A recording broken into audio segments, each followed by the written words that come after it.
ছে বাংলা স্যার। শুনুন, আমি স্কুল ইন্সপেকশনে এসেছি। ঠিক আছে ঠিক আছে, দাঁড়ানোর দরকার নেই। আচ্ছা বলো তো, সবচেয়ে শক্ত ভাষা কোনটা? বাংলা স্যার। আপনাকে জিজ্ঞাসা করিনি, আপনি কেন উত্তর দিচ্ছেন? আচ্ছা বলুন তো, আপনি বাংলা ভাষাকে কেন শক্ত ভাষা বলছেন? বাংলা তো আপনার মাতৃভাষা, খুব সহজ ভাষা। সহজ বটে, তবে স্যার বড় বাঁকাও বটে। কি রকম বোঝান তো?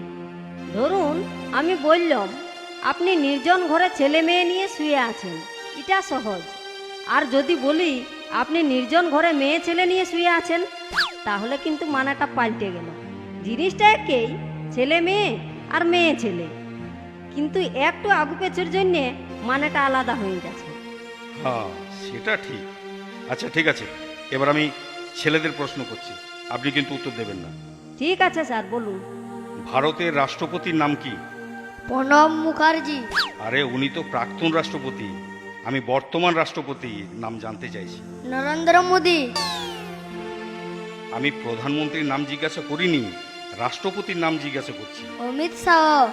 গাধা কোথাকার, ঠিক করে বল। ইয়াদের দুজনের মধ্যে কেউ না কেউ হবে কে? ইয়াদের নামগুলাই তো বেশি শোনায়। গাধার গাধা, মাথায় কিচ্ছু নেই, গোবর ভরা আছে।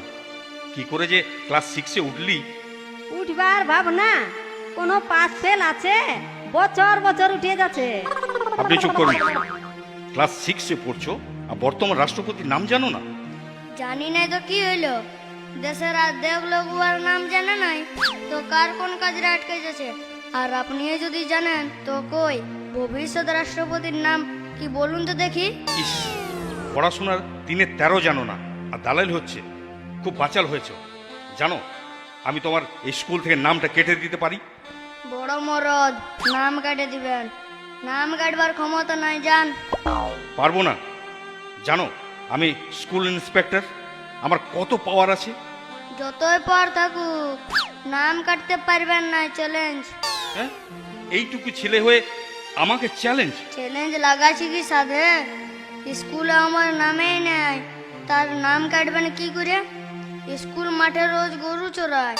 এই দিদিমণি আমাকে আর আমার সঙ্গীগুলোকে বলল, আজ কিছুক্ষণ ক্লাসে বসে থাকলে 50 টাকা করে টাকা দিবে, সেই জন্যে আমরা এসেছি। স্কুল ড্রেসটা কোথায় পেলে? এইগুলা স্কুলেই ছিল, কত ছিল লেনে, সেইগুলাই পড়েছি। হ্যাঁ, আপনি একজন শিক্ষিকা হয়ে এরকম অনৈতিক কাজ করছেন? ছি ছি ছি ছি ছি, এমনি করে স্কুল চালাচ্ছেন? আপনার লজ্জা করে না? আমি আজই আপনার নামে রিপোর্ট করছি।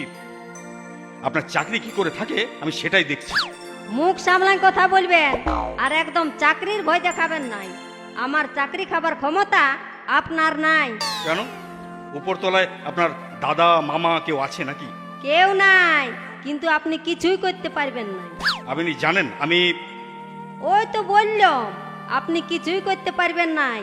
আমি চাকরিই করি নাই, তার আরো চাকরি খাবেন কি করে? তাহলে আপনি কে? আমি আমি স্বনির্ভর দলের গ্রুপ লিডার। আমাদের গ্রুপের 1 মাসের রান্নার পালি পড়েছে।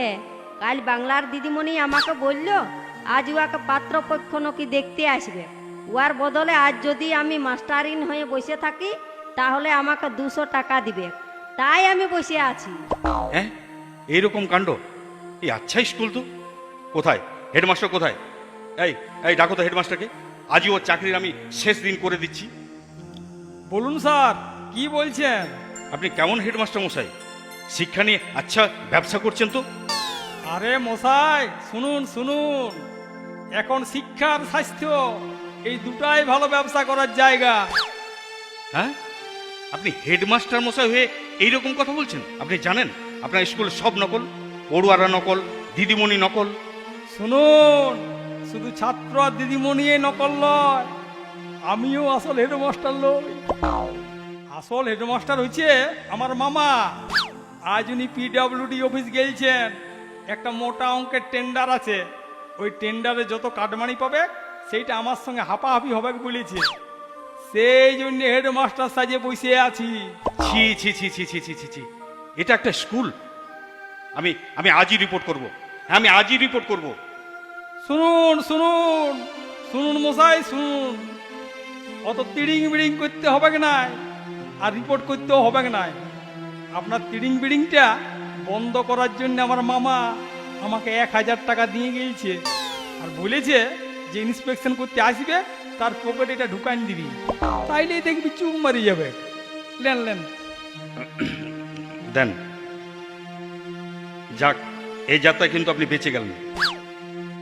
যাক, আমিও 500 টাকা পালি। হ্যাঁ, 500 টাকা মানে? আমি তো আপনাকে এই দুখানা 500 নোট মানে 1000 টাকা দিলাম। আপনি 1000 টাকা দিয়েছেন ঠিকই, কিন্তু আমি তো 500 টাকা পাবো। এই 500 ব্যাপারটা বুঝলাম না ঠিক। শুনুন, আসলে আমিও অরিজিনাল স্কুল ইন্সপেক্টর নই। আসলে ইন্সপেক্টর হলেন আমার মেসো। মেসো অবসর সময়ে জমি দালালি করেন। আজ একটা বড় রেজিস্ট্রি আছে, তাই ওই প্রদীপ, জিতু ওদের সঙ্গে নিয়ে গেছে, আর আমাকে বলেছে ওখানে যা পাবি 50-50 হবে। তাহলে 500 টাকা আমি পাচ্ছি, তাই না? হ্যাঁ, আপনিও নকল? বাহ, নকলি মাল হয়ে আপনি আচ্ছা জেল্লা দেখাতে ছিলেন তো। আপনি নিজে অন্যায় করে আর আমাদেরকে আঙ্গুল বাড়াতে ছিলেন। এটা আমাদের ভদ্রলোকদের স্বভাব, নিজের দোষ ঢাকতে পরের দিকে আঙ্গুল তুলি। মানে নিজের ইয়াই আর লোককে বলেছি ছি। আপনি আপনি আবার কি? আমি আমি এই গল্পটার লেখক। এটা কিন্তু আমার আসল মানে অরিজিনাল লেখা নয়, অন্য লোকের কাছ থেকে কপি করে মারিয়ে দিয়েছি। ও মা, এই যে দুনিয়াটাই জালি।